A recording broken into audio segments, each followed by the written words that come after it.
इस वीडियो के अंदर आज हम बात करेंगे तुम्बाड़ मूवी की रियल स्टोरी और फिल्म के अंदर हमें जो स्टोरी दिखाई है और वास्तव में क्या रियल स्टोरी है, दोनों के बीच में क्या अंतर है, उसके बारे में भी चर्चा करेंगे। और साथ ही तुम्बाड़ मूवी से जुड़े कुछ ऐसे सीक्रेट्स है जो आप लोगों को नहीं पता होगी। तो ये वीडियो बहुत ज़्यादा इंपॉर्टेंट है तुम्बाड़ मूवी से रिलेटेड, तो इस वीडियो को अंत तक ज़रूर देखिए। तो चलिए शुरू करते हैं। तो सबसे पहले हम बात करते हैं तुम्बाड़ मूवी की रियल स्टोरी के बारे में। क्या आपने कभी सोचा है कि लालच क्या कर सकता है? एक गांव जिसका नाम है तुम्बाड़, जो आज भी रहस्य और डरावनी कहानियों का प्रतीक बना हुआ है। ये कहानी सिर्फ एक फिल्म नहीं बल्कि एक ऐसी दास्तां है जो पीढ़ियों से सुनी और सुनाई जा रही है। तुम्बाड़ की कहानी इतिहास के उन अंधेरे पन्नों में से आई है जहाँ एक महान देवी और उसके खजाने का राज छुपा हुआ है। तुम्बाड़ गांव महाराष्ट्र के पश्चिम घाट के करीब बसा हुआ है। 19वीं शताब्दी के ब्रिटिश शासन काल में ये गांव अपने रहस्य और अनहोनी घटनाओं के लिए कुख्यात था।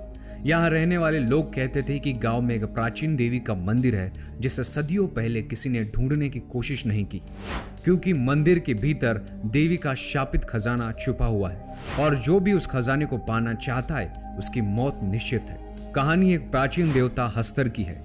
ये वही देवता है जिसने धन और समृद्धि के लोभ में देवी के खजाने पर कब्जा कर लिया, लेकिन उसकी लालच इतनी बढ़ गई कि देवी ने उसे अभिशाप दिया और उसे हमेशा के लिए भूखमरी और तृष्णा का शिकार बना दिया। हस्तर को पृथ्वी पर भुला दिया गया, लेकिन उसके खजाने की कहानी फैलती रही। तुम्बाड़ के कुछ लोगों ने इस अभिशप्त खजाने को खोजने की ठान ली। खासकर फिल्म में दिखाए गए मुख्य किरदार विनायक ने। विनायक की कहानी असल में उस समय के लोगों की लालच और स्वार्थ का प्रतीक है।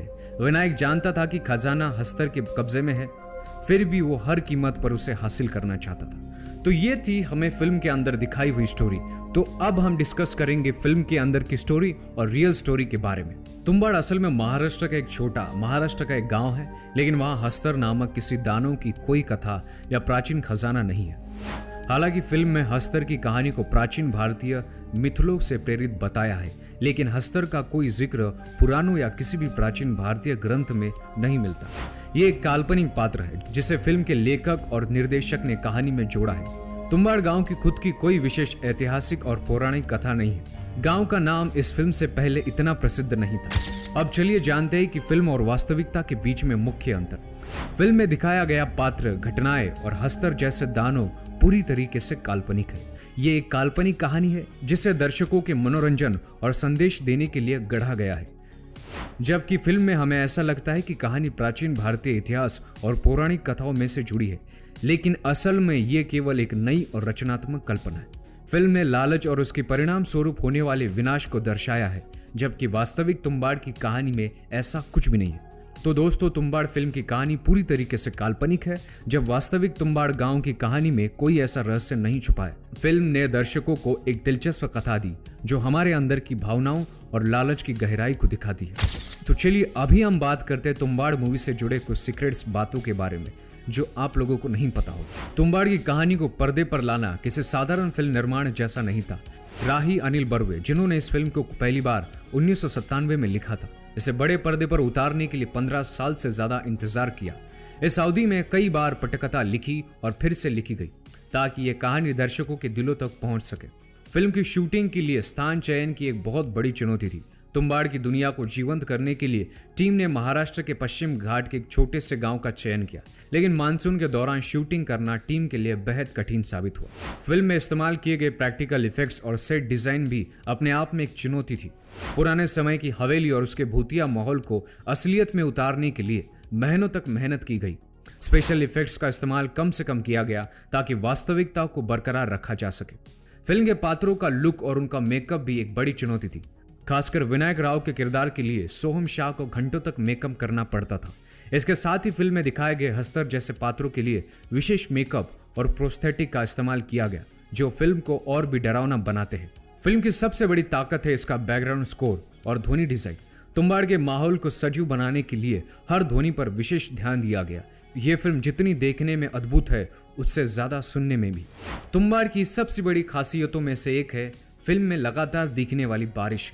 इस बारिश को असली दिखाने के लिए फिल्म मेकर्स ने असली मानसून का इंतजार किया। हर साल मानसून में मौसम में सिर्फ 15 और 20 दिन के लिए फिल्म की शूटिंग की जाती थी ताकि फिल्म का प्राकृतिक माहौल बरकरार रखा जा सके। फिल्म में दिखाए गए हवेली और उसके अंदर की रचना को असलियत में बनाया गया। हवेली में रहस्यमय और डरावने माहौल को क्रिएट करने के लिए विशेष रूप से सेट डिजाइन तैयार किया गया। यह सेट इतना अनोखा था कि इसे तैयार करने में काफी मेहनत लगी और दर्शकों को ऐसा लगने लगा कि वो सच में उस समय और उस जगह पहुंच गए। तुम्बाड़ की सिनेमेटोग्राफी भारतीय सिनेमा में अब तक की सबसे बेहतरीन मानी जाती है। फिल्म में हर फ्रेम को ध्यान से डिजाइन किया गया है ताकि दर्शकों को एक अद्वितीय अनुभव मिले। खासकर फिल्म का शुरुआती सीक्वेंस जिसमें बारिश, गांव और हवेली का दृश्य बेहद खूबसूरत दिखाया गया है। फिल्म की प्रोडक्शन टीम को कई चुनौतियों का सामना करना पड़ा। फिल्म की कहानी को सही तरीके से प्रस्तुत करने के लिए टीम को सही लोकेशन, मौसम और तकनीकी पहलुओं पर खास ध्यान देना पड़ा।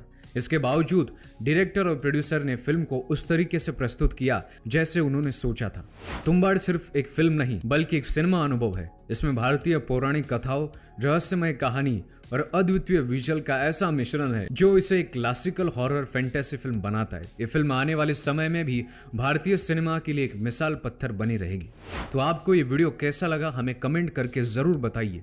अगर आप हमारे चैनल पर नए हैं तो चैनल को सब्सक्राइब कर लीजिए ताकि ऐसे ही अच्छे वीडियोस हम आप सभी के लिए ला सके।